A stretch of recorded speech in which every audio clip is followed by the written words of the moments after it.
Ahora vamos a ver el paso contrario del anterior. Vamos a pasar de voz pasiva a voz activa. Ok, iniciemos de la siguiente forma. Hay que identificar cuáles son los elementos en una oración en voz pasiva. Por ejemplo, en la oración, el edificio es cuidado por las autoridades de historia. Tenemos un sujeto pasivo, que es el antiguo edificio.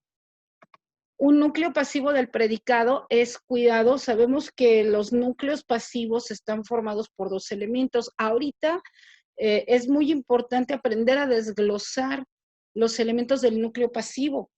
Bueno, por último, el complemento agente, que en este caso, o en el caso de las voces pasivas, es quien realiza la acción por las autoridades de historia.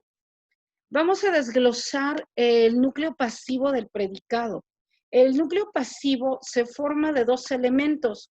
El verbo ser conjugado, en este caso el verbo ser nos va a indicar el tiempo en el que se realiza la acción, y el participio del verbo pasivo. Quiere decir cuál es la acción que se realiza, aunque se encuentre expresada como un verboide. Ok, entonces, en este caso, el verbo ser, que es el que está conjugado, y el participio del verbo pasivo. El verbo es decir, el verbo ser en presente, y el participio cuidado, del infinitivo cuidar. ¿Vale? Ok, entonces ya tenemos identificados los elementos de la voz pasiva. El sujeto pasivo, el antiguo edificio, el núcleo pasivo del predicado es cuidado, y el complemento agente, es decir, quien realiza la acción por las autoridades de historia, que es quien cuida el edificio antiguo. Vamos a hacer el proceso para cambiar de voz pasiva a voz activa. Punto número 1.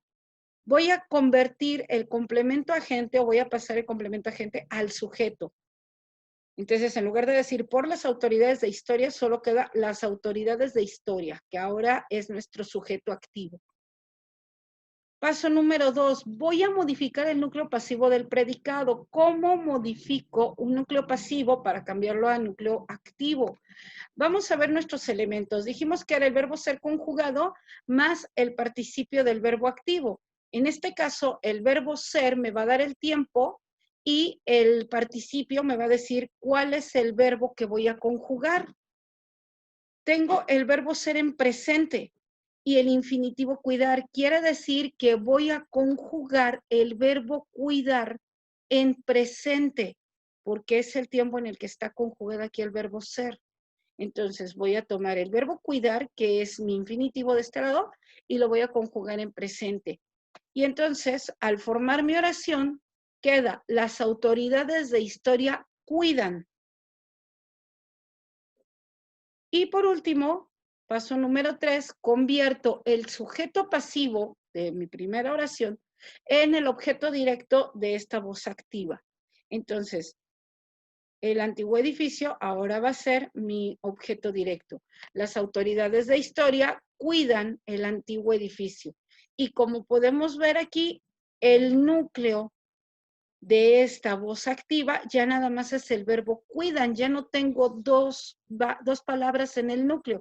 Ahora solo tengo una palabra, que es el verbo cuidan, que vino de cuidar con el verbo en presente.